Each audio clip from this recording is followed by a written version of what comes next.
The Druid in Diablo 4 is slowly becoming my favorite build because there's just so many satisfying ways that you can do it. You can have a bunch of tornado-y boys chasing down your enemies, you can be smacking them to death with pulverize, or you can clear your entire screen in the best way possible using Lightning Storm. This is by far my favorite way to build the Druid, so in today's video we're going to be doing a full leveling guide for you. We're going to be talking about the skills, the gear, the aspects, the boons, everything you need to know. So let's not waste any more time and get into the skills. But just quickly, if you guys do find this video useful, please hit that like and subscribe button. It really does help my channel out because it boosts this in the YouTube algorithm. But that's as much spelling out as I'm going to do, so let's actually get into the skills now. And to start things off, we do need a basic skill to not only start doing more damage, but to also generate some spirit later on down the line. And usually people do go for Storm Strike because it does generate more spirit and also you get some damage reduction from it. But in my opinion, Wind Shear is just a better option. It allows you to stay ranged while also making targets vulnerable, and down the line you will get a speed boost from it. And you're only generating one less spirit, so I do think that this is a fantastic option. So at level 2, take Wind Shear, and then level 3, take Enhanced Wind Shear.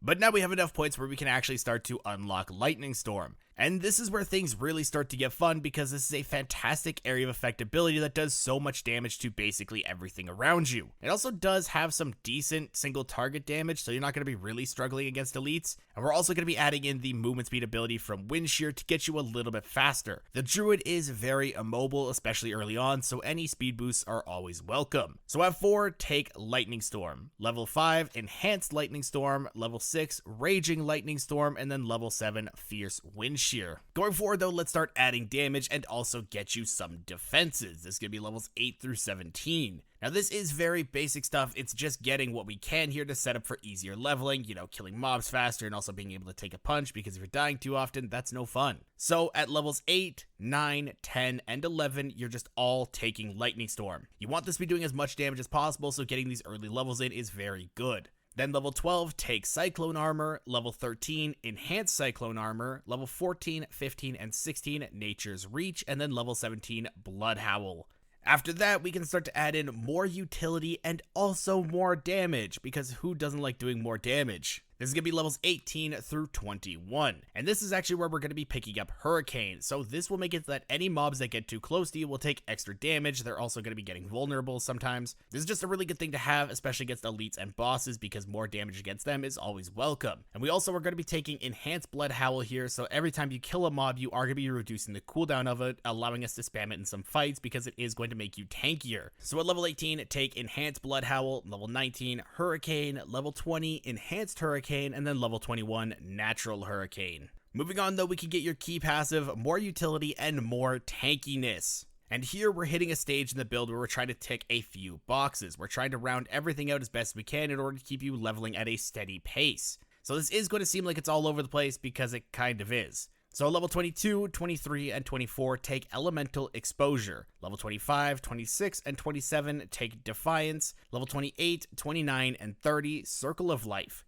Level 31, Earthen Bulwark. Level 22, Enhanced Earthen Bulwark. Level 33, Preserving Earthen Bulwark. Level 34, Heart of the Wild. And then level 35, Perfect Storm. But after that, we're going to be picking up even more passive points, and this is also technically where you're going to be finishing your leveling process, because this is where we're going to be hitting 49. So this will cover level 36 to 49. And yeah, we're going to be picking up more passives here, because who doesn't love passives? They're just really solid additions to builds, and it's the perfect time to be picking them up to help you in areas that you may be lacking as you level. So level 36, 37, and 38 take Wild Impulses. Level 39, 40, and 41 take Abundance. Level 42, Preserving Cyclone Armor. Level 43, 44, and 45, Endless Tempest. Level 46, 47, and 48, Defensive Posture. And then level 49, Innate Blood Howl. But now that you've hit level 49, this is technically where Renown is going to be coming into play. But usually as you level, you would just slot it into the next skill that you were going to be taking, but after you reach level 49, you are going to have 10 potential points left, so where should you be putting them? Well, at Renown 1, 2, and 3, take Predatory Instinct. Renown 4, 5, and 6, take Resonance. Renown 7, 8, and 9, Nature's Resolve, and then Renown 10, Unrestrained. Now after that, you are not done with these skills, because you do technically have your class skills, and that is the Druid Spirit Boons.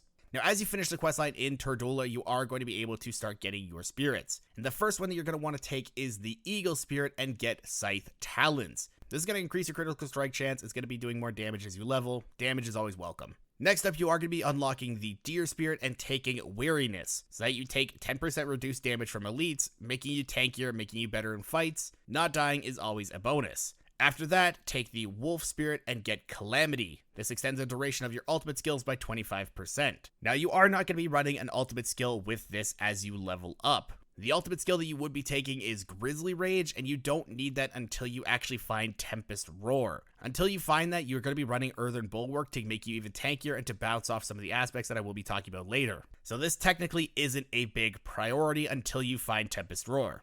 And then next up, you are going to be bonding with the Snake Spirit, and you're going to be unlocking both Masochistic and also Calm Before the Storm. Again, these are not really rush out and get these types of things because they're not going to be coming into play until you do find Tempest Roar. So after you unlock the Eagle and the Deer, just keep saving up Spirit Boons unless you absolutely want to go unlock these, but that is going to be up to you. But now that we've covered all of the skills, let's actually get you some gear because gear is also very important. And to start off with, let's go over the armor. Now, your armor is primarily going to be defensive stats. The only thing that's really going to get you anything offensive on your gear is your gloves. So for your helmet, look for cooldown reduction, maximum life, barrier generation, or willpower. For your chest armor, you're just going to be looking for basically every form of damage reduction you can find. You want damage reduction from close enemies, damage reduction while fortified, damage reduction from distant enemies. You want to be as tanky as you possibly can, so find any combination of those. If you find maximum life or stuff like that, that's also acceptable. You just want damage reduction though. Now for your gloves, this is where the offensive stuff comes into play, so look for plus ranks of Lightning Storm, critical strike chance, and willpower. But going to the pants now, that goes back towards finding more defensive stats. So look for damage reduction from close enemies, damage reduction while fortified, damage reduction from distant enemies, potentially even max life or stuff like that as well. But again, it's just damage reduction. You want to be as tanky as possible. And then the last armor piece is going to be your boots. For these, you want to look for movement speed, spirit cost reduction, and fortified generation. But that's your armor covered, so now let's talk about the weapons. And for your one-handed weapon, you are going to be looking for vulnerable damage, core skill damage, and critical strike damage. And you are typically going to want this weapon to be a one-handed axe. And then for your totem offhand, you're going to be looking for cooldown reduction, critical strike chance, and spirit cost reduction. But now we can move into the jewelry. And before we actually talk about the stats on the jewelry, I do want to make a quick note here. As you find different pieces of jewelry, they are not the same as finding different pieces of armor. Typically with the armor, if you see a green arrow on it as you're leveling, it's going to be a boost to your character. But for jewelry, it's not the same because you are actually going to be paying attention for specific stat lines here. So these are going to be replaced a lot less often. So for your amulet, look for cooldown reduction, spirit cost reduction, movement speed, and damage reduction while fortified. And for your rings, look for critical strike chance, critical strike damage, vulnerable damage, maximum life, lucky hit chance, just anything that has those. Your rings are pretty flexible. You are looking for mostly offensive stuff, but maximum life on either of them is going to be a nice little benefit for you. And if you are lucky enough to get some sockets while you are leveling, here's what gems you're going to want to throw in. For your weapons, throw in emeralds. For your armor, throw in rubies. And for your jewelry, add skulls. And now we've come to the really fun part. These are going to be the aspects that you're going to want to throw on your gear. And I'm actually going to tell you guys what piece of gear to have what aspect on because I love you that much. So for your helmet, you're going to want to take the aspect of Mending Stone. This makes the duration of Earthen Bulwark increase by 6 seconds. In addition, killing an enemy with Earth skills replenishes X of your active Earthen Bulwark's barrier. This is going to be good once you actually do unlock Earthen Bulwark because it's going to make you even tankier. And this one you can actually find by completing a dungeon. So if you do the Sealed Archives in Dry Steppes, you will get this in your Codex of Power. But next up we have your chest armor. And for this, you're going to want to take the aspect of the Protector. This makes it so damaging an elite grants you a barrier absorbing damage for 10 seconds. This effect can only happen once every 30 seconds. This is very straightforward. Damage an elite, get a barrier, be tankier, live longer. This is very to the point. It's just a great aspect. I think a lot of builds run it. But you can also find this one in the Lost Archives in Fractured Peaks. Now next up we have your gloves, and for these you're going to be taking the eluding aspect. For this, becoming injured while crowd controlled grants you unstoppable for 4 seconds. This effect has a 40 to 20 second cooldown. There's a lot of different forms of crowd control in Diablo, and they are extremely annoying. So anything that is able to break those crowd control effects and keep you alive is going to be a very welcome addition in my opinion. And these can be unlocked by completing Caldera Gate in Fractured Peaks. Moving forward though, we have your pants, and for this you're going to take the aspect of Disobedience. With this, you gain 0.25 to 0.50 increased armor for 4 seconds when you deal any form of damage, stacking up to 25 to 50%. You're going to be doing a lot of area of effect damage with Lightning Storm, so if you're able to make yourself tankier against bosses and elite mobs, why not?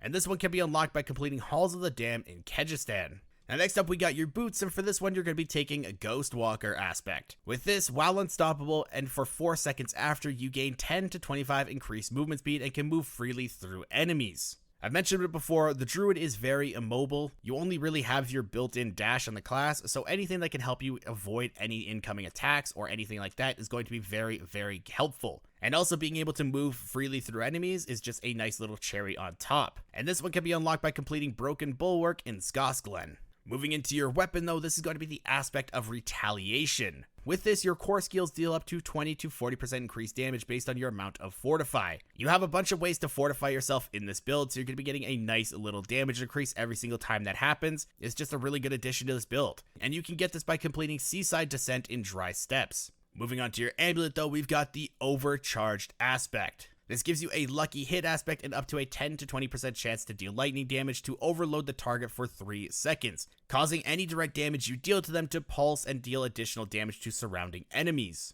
If you get a lucky hit, you're doing extra damage. More damage is always nice. I think I've said it a bunch of times in this video already. And you can unlock this by completing Mariner's Refuge in Skosklen. Now moving on to your first ring, this is going to be the Edge Masters aspect. With this, skills deal up to 10 to 20% increased damage based on your available primary resource when cast, receiving the maximum benefit while you have full primary resource. I think most builds run this just because of how good it is. There's going to be times where you have full spirit, especially if you find something like a channeling shrine, so you're just going to be doing even more damage. And I think you guys are already going to know what I say. More damage is always welcome. And you can find this by completing the Old Stones dungeon in Skosklen.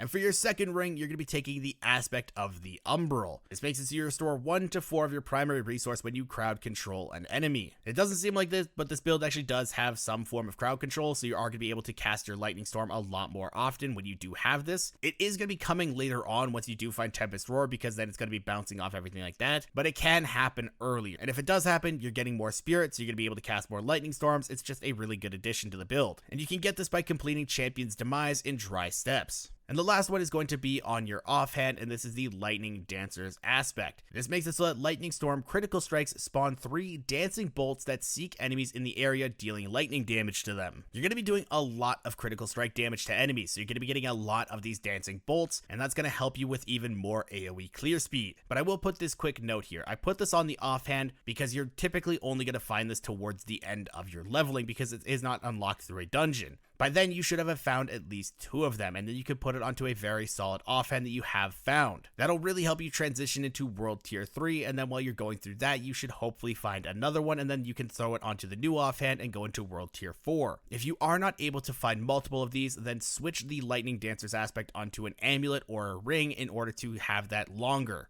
because you're going to be replacing your amulets or rings a lot less often than your offhand. But if you find a really solid offhand, then just keep this on that. But let me know if you guys have any questions about this build in the comments down below. And again, if you guys enjoyed this video, please hit that like and subscribe button. Thank you all for watching. I'll see you guys in the next one.